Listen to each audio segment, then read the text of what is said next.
Hello, my wonderful Ashwings. It is a pleasure to see you all here today. Today, we're going to talk a little bit about Cindra. So, we have, I say we, I mean me, I've been doing a lot of testing in regards to some Clash builds that I've been looking at and really trying to figure out exactly what Cindra is meant to do in the format because she utilizes a lot of her flick knife abilities in the classic constructed meta. But unfortunately, in Clash, there's not a whole lot in regards to being able to flick a knife and then reoccur it and so on and so forth. There's only the one in danger digits. So something that I wanted to go ahead and put a little bit of a focus on is continue to keep that 0 for 3, 1 for 4 go again effect. But I also wanted to go ahead and just kind of tie in a little bit of some power combo enders and then also provide a little bit more leniency towards that flicking of the knives there. So with our suite here, for those of you who don't know what Cindra does, Cindra is a new hero out from The Hunted. And what she does is whenever you hit a marked hero, you create a fealty token. Now, you can mark in this deck, but it's not its primary focus. But if it happens to happen, awesome. You get a fealty. Those are important for some cards, but for most, it's not really a necessary thing for you to have.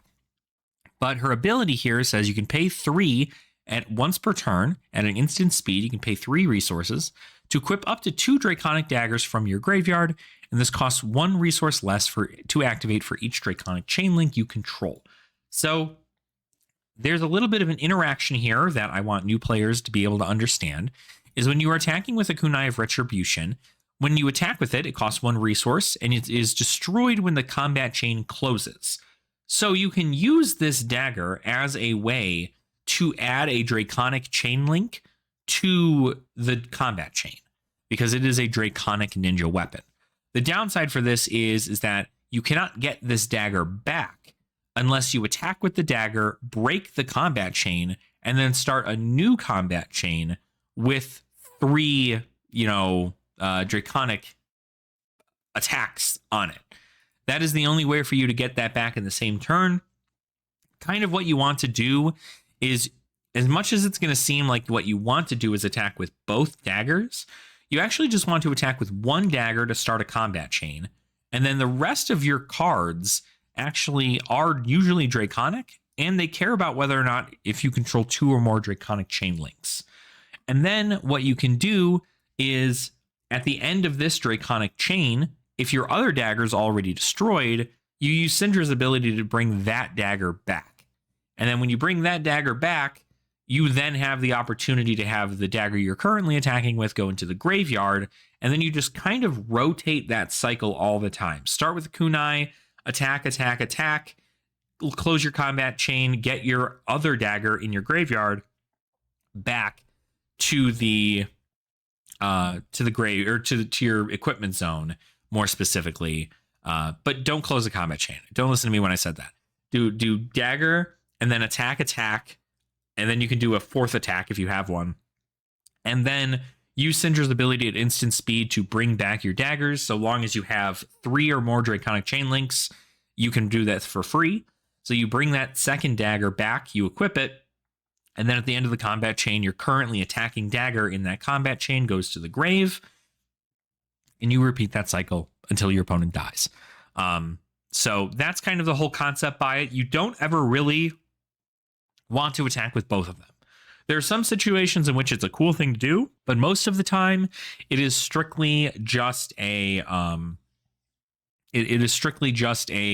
make sure to continuously rotate these daggers from the graveyard.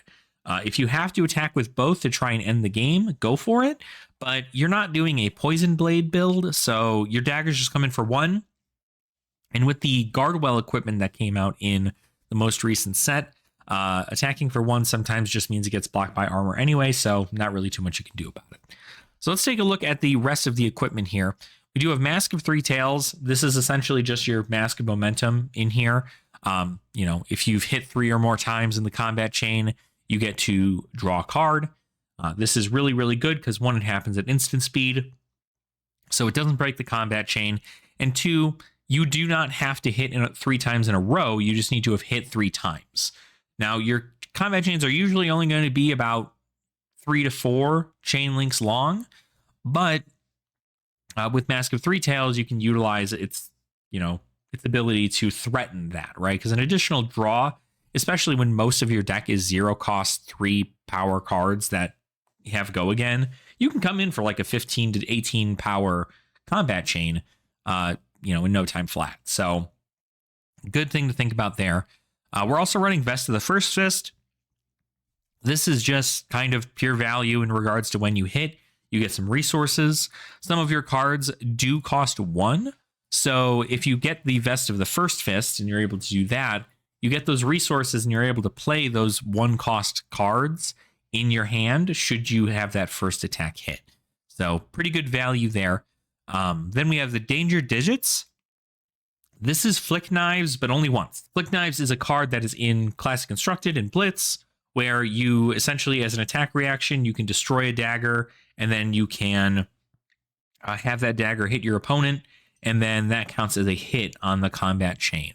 This effectively does the same thing. So if you're trying to close out a game, Danger Digits is a great way to do it because most people don't have a 1 power prevention effect.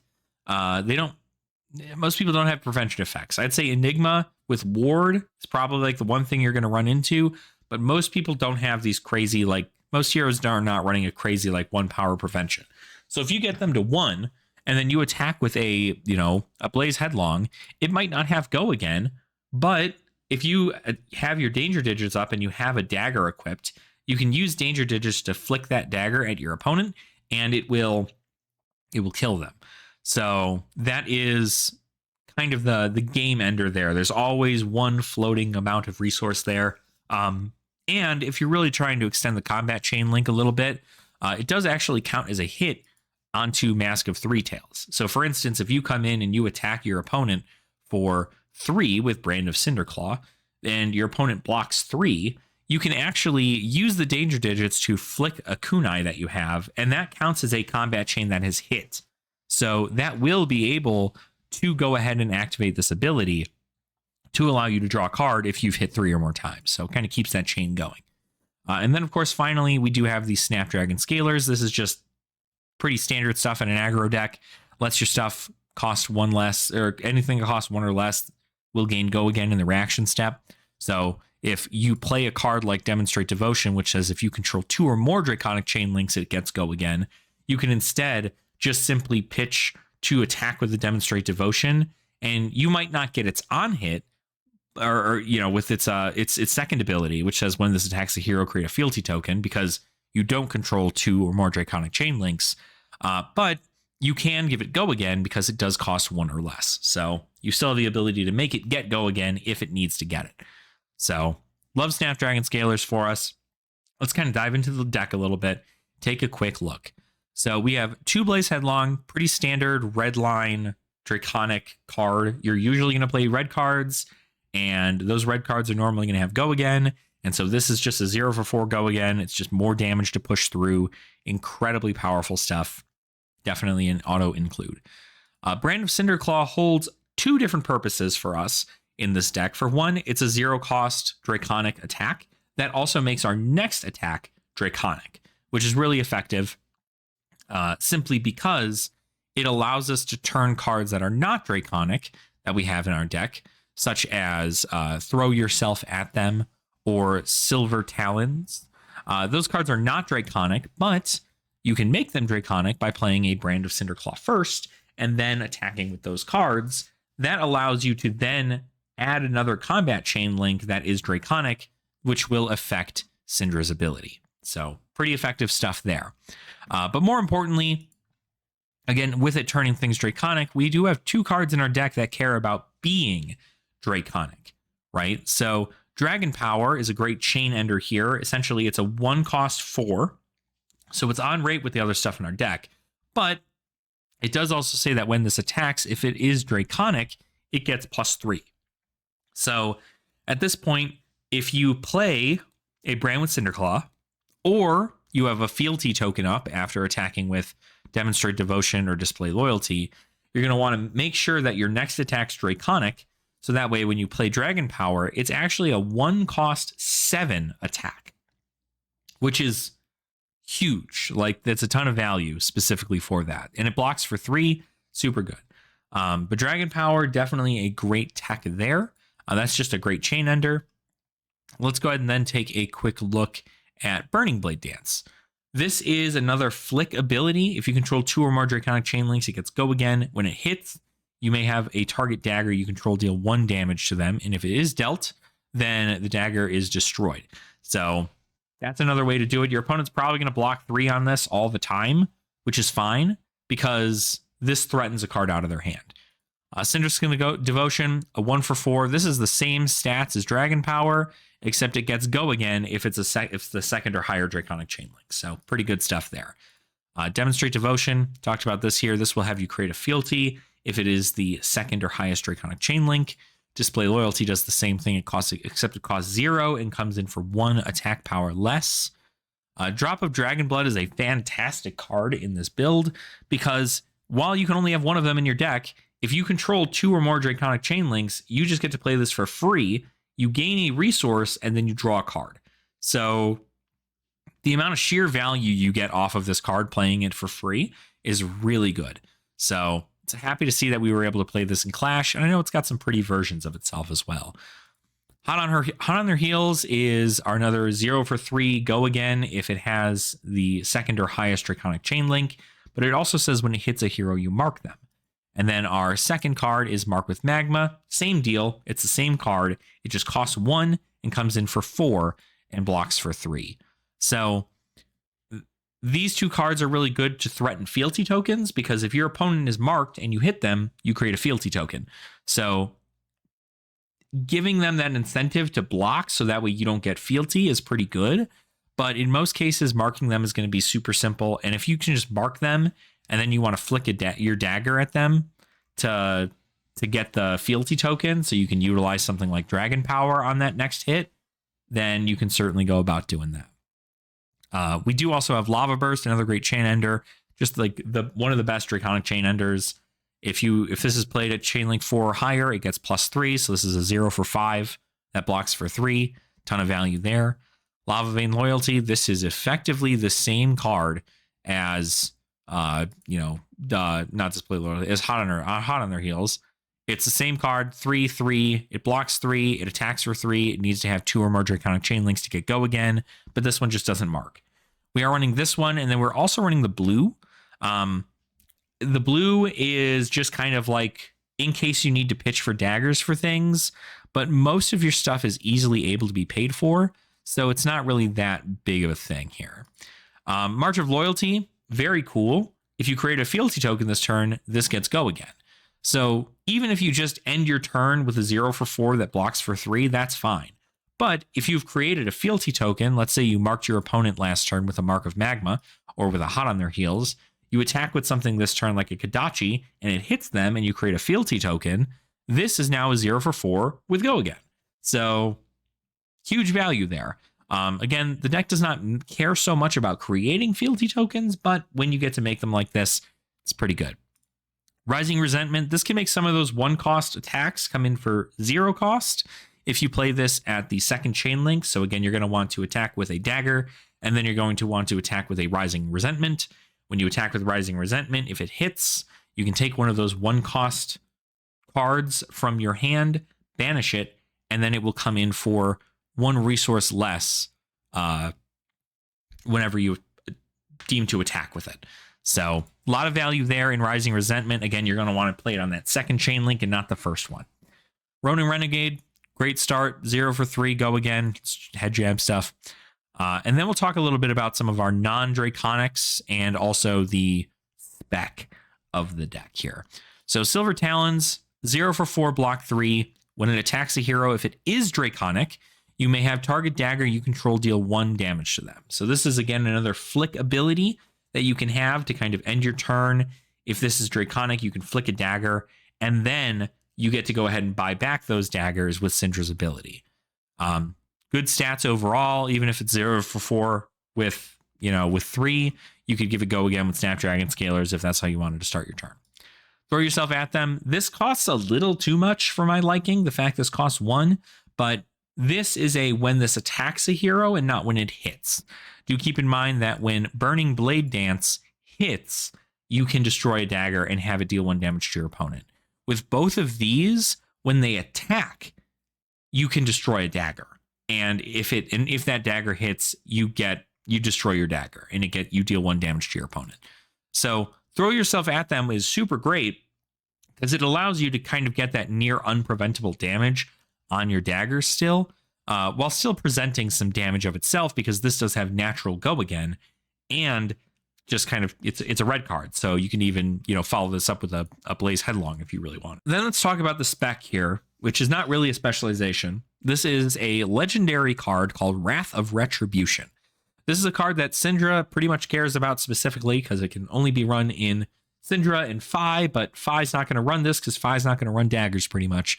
But what this is if you're playing Kodachi's FaB, it's not a terrible choice to put in here, but this is a legendary card, so you can only have one of them, and this costs 1 resource less to play for each Draconic Chain Link you control. So you're going to want to play this right around 3 Draconic Chain Links. Then, when this attacks, daggers you control get +1 and cost 1 resource less to activate this combat chain. So, at this point, effectively, I guess you wouldn't be able to do that in there unless you already got a blue 0 cost in the pitch zone for Kodachi's. But anyway, that's a different game. It's a different video. Effectively, what you're going to want to do is you're going to want to have no Kodachi's up. You're going to want to have both your Kodachi's in the graveyard.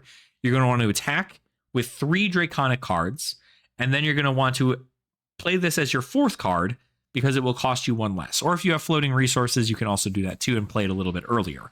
Then you just buy your daggers back with Cindra's ability, and now your daggers cost 0 and come in for 2. So a lot of value there in that regard for really trying to push more damage. The fact you can only run 1 of them means that you could attempt to save it for a special time, right? You can park it in your arsenal and wait for the perfect moment for you to go about playing this.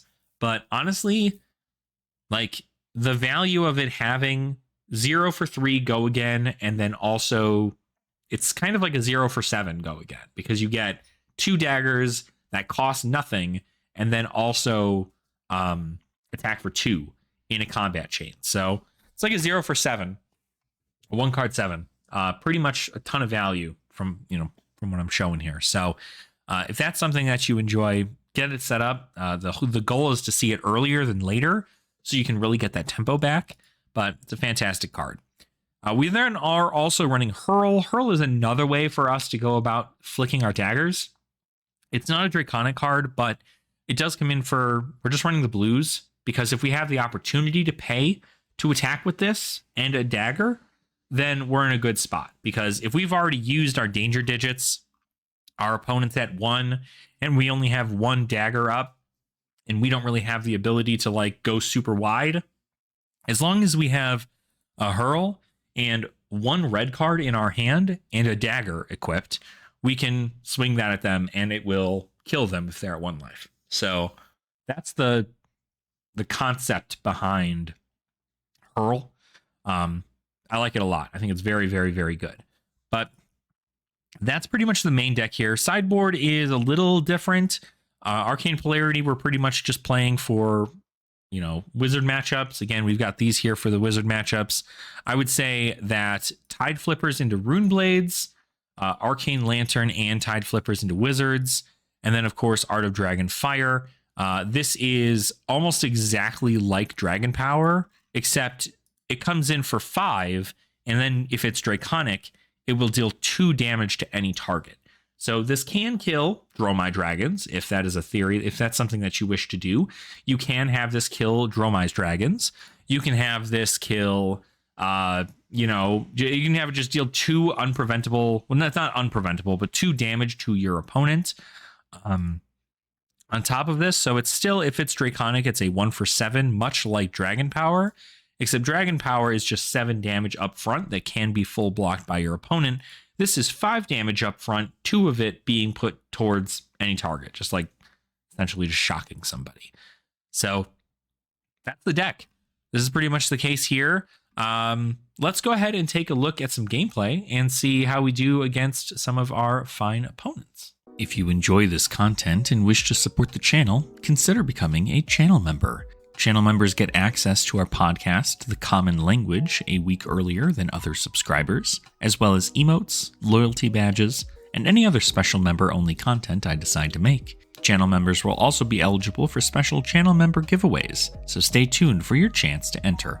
I thank you all so much for considering to support my endeavors in the creator space for this wonderful TCG, and I hope you all continue to have fun in the flesh and blood.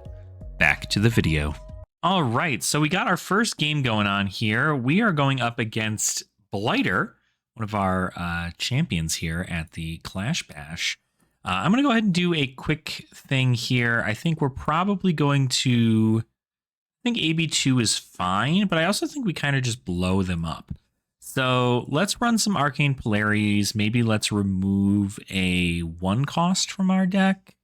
Probably something like... Let's just remove the Cinder Skin Devotions. And then we'll go ahead and start it off. So that way we're not paying for nearly as much. Obviously, Blaze can kind of go off pretty hard on our turns, but I think we're going to be in an okay spot here. So we're going to start... We can play drop, gain a life, draw a card. So let's go ahead and start by throwing this. We should probably pitch this. Come in for 1. Little bit of damage there. Display Loyalty will get us a fealty token.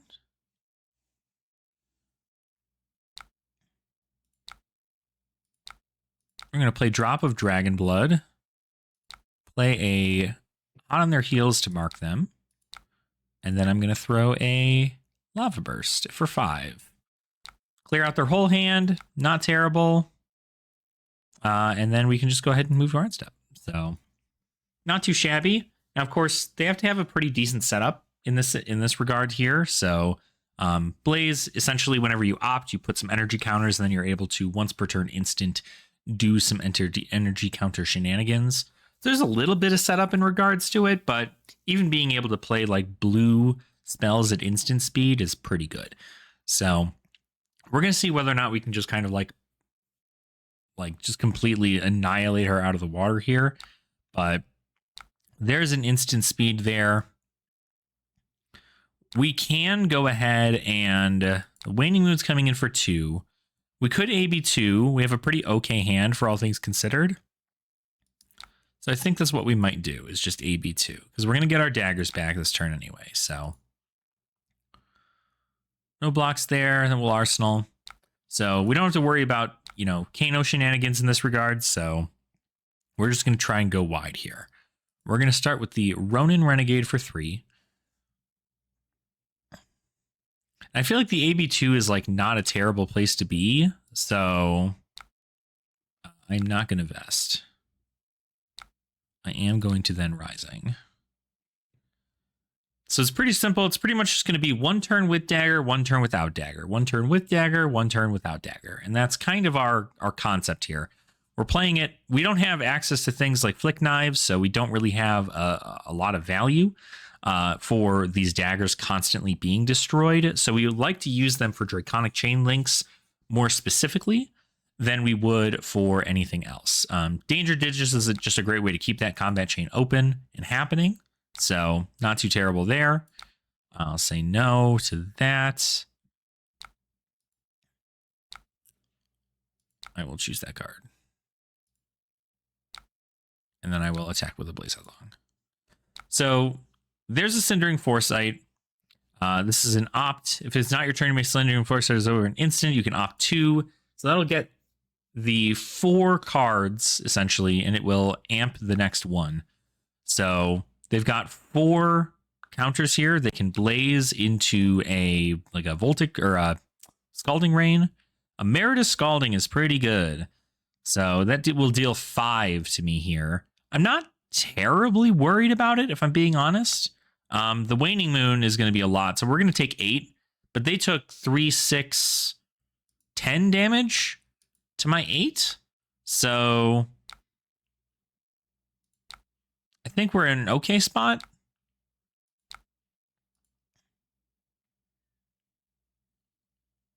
Okay, so they're going to block 2 here. It's got the guard well. So theoretically, that's the cool part about this equipment is that you can still utilize it to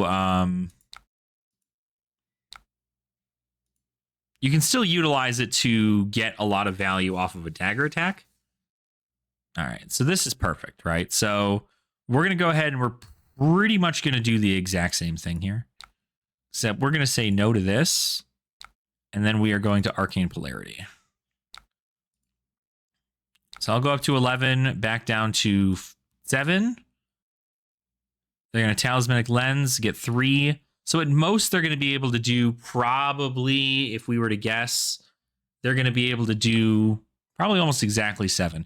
If I hit with any of this, I'm just going to pop my vest because I want my resources. So, because if I get my resources, I can AB. So we'll see how that works out. I am going to activate this because this is like my last turn pretty much. So we got the 2 resources. We're good on that front.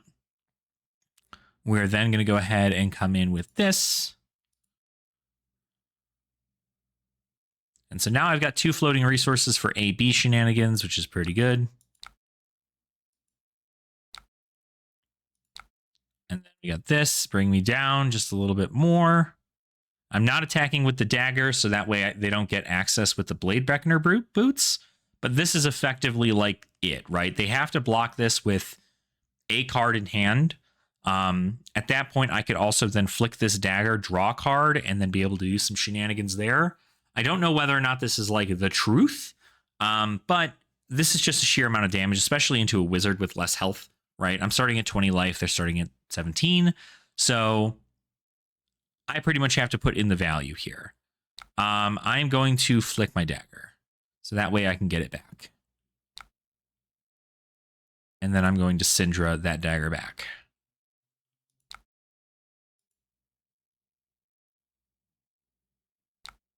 I'm then going to mask. Ooh, I'll reach blue lava vein loyalty.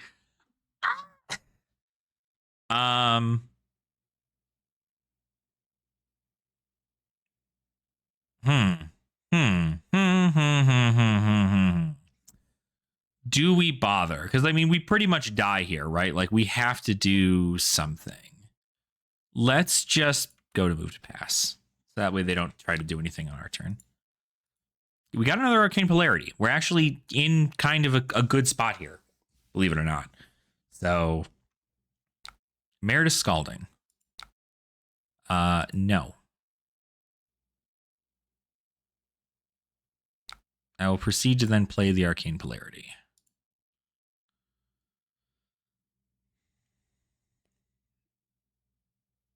So I will go up to 8, which is a pretty good range to have, if I gotta say, just because like they do have to block it all. AB2 is pretty good and feels pretty good in here. I'm going to try and get my dragon power off here on this turn too. So we are going to... Let's see. How do we start this? We have to start it with a dagger, unfortunately. We could destroy our AB because we are at 8. It's not a terrible thing to try. 2 or less base gets go again. So we don't have anything with 2 or less base, unfortunately. So we are going to have to pitch here. Let's just pitch to Kunai. It's going to feel bad because, yeah.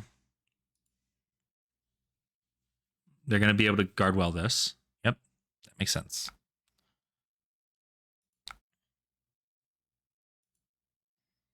Now we could theoretically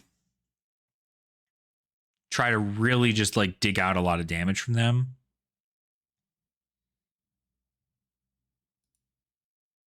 Yeah, let's get this out of there. Blue Lava Vein Loyalty, not the best that I think we've seen here, honestly, but it is still pretty okay. I mean, it's damage, I guess, right? So we have to see whether or not they can kill us this turn. I could Hot on Your Heels, and they'd still have to block it, But if I send this, I lose all cards in my hand and no AB.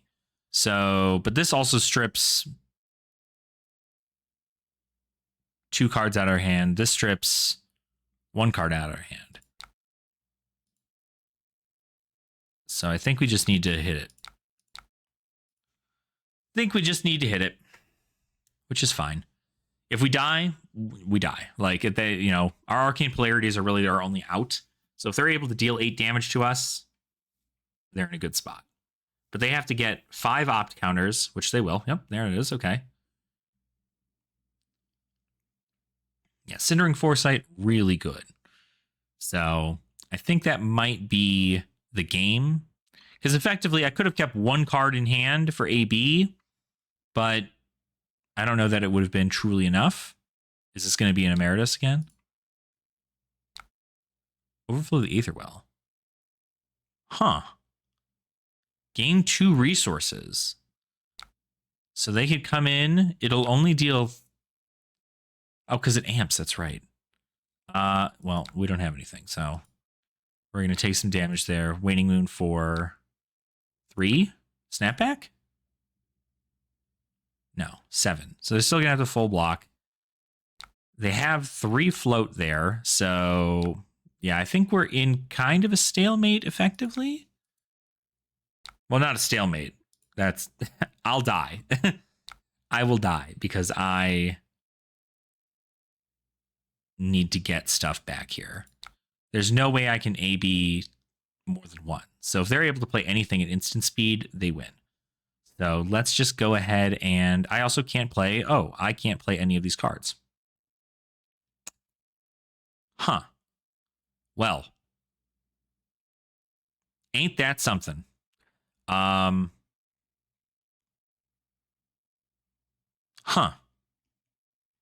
I mean, like, I essentially can flick, right? So I know I can't do anything. This is like my...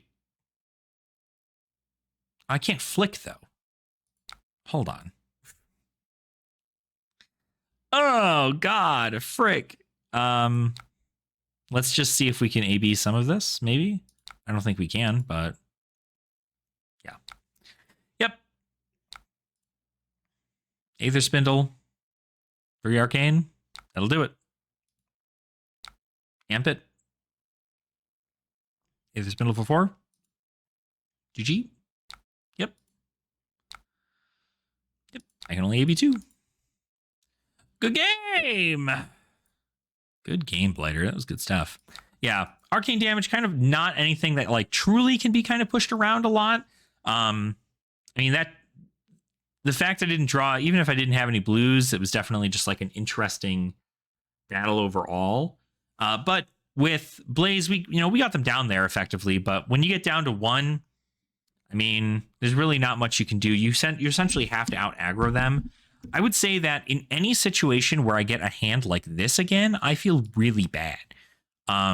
It does not look good in that specific situation. So I may need to take a look at the deck and kind of go over it and see what we can possibly change. But I think into a red line match like this, into a wizard, pretty much we have no true say.